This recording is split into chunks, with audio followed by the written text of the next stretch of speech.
সবাইকে ওয়েলকাম আমার নতুন ব্লগে। তো তোমরা সবাই কেমন আছো?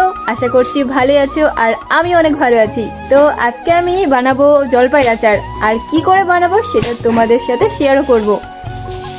এই যে এখানে নিয়েছি আমি 9টা জলপাই।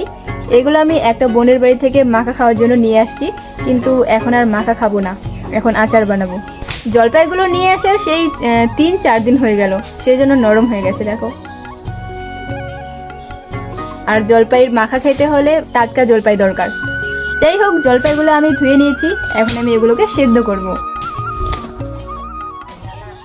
কড়াইটা আমি রেডি করে নিয়েছি, এখন আমি এগুলোকে সেদ্ধ করতে দিই। দেখো জলটাও গরম হয়ে গেছে।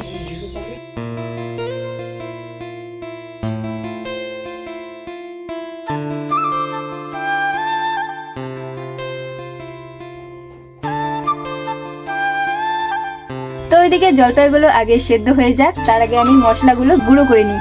এই যে এখানে নিয়েছি আমি মৌরি, ধনিয়া পাতার বীজ আর পাঁচফোড়ন।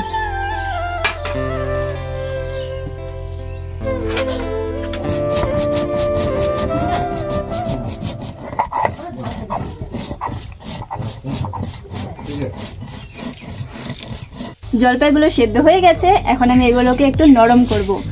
আর অনেকে এগুলোকে গোটা গোটা আচার বানায়, কিন্তু আমি গোটা গোটা বানাবো না, কারণ 9টা মাত্র জলপাই। আমি যদি গোটা গোটা বানাই, মানে গোটা গোটা আচার বানাই, তাহলে 9 দিনই শেষ হয়ে যাবে। তাই গোটা গোটা আচার বানাই কোনো লাভ হবে না আমার, সেই জন্য এখন আমি এগুলোকে নরম করি।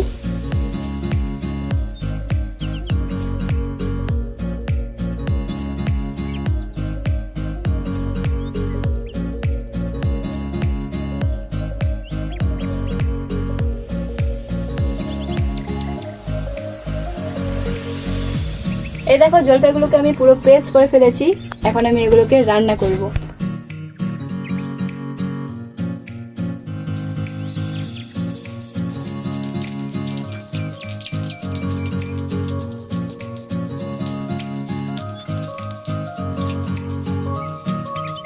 আচারটা যদি সেন্ট করে সেজন্য আমি দিয়ে দিচ্ছি তেজপাতা আর এই যে এলাচ।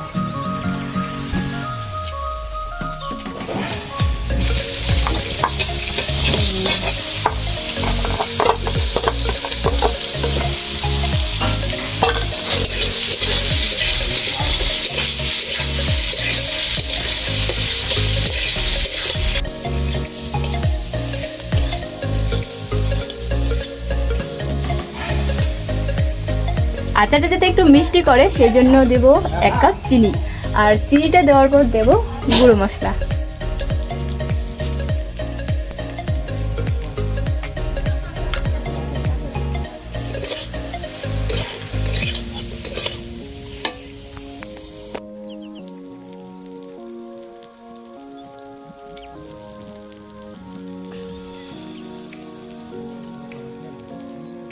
A few minutes later.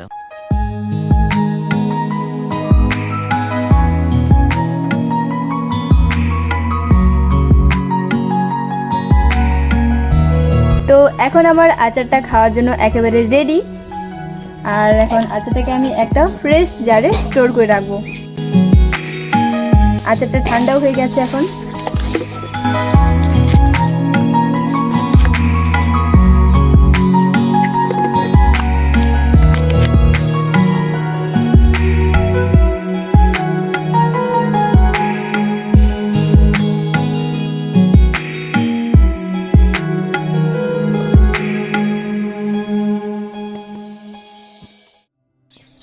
চলো ফ্রেন্ডস, আজকের ব্লগটা আমি এখানে শেষ করছি। আর ব্লগটা তোমাদের কেমন লাগলো সেটা আমাকে কমেন্ট করে জানাও, এবং ভালো লাগলে একটা লাইক অবশ্যই করবে, আর চ্যানেলটিকেও সাবস্ক্রাইব করে রাখবে আমার নতুন ব্লগ দেখার জন্য।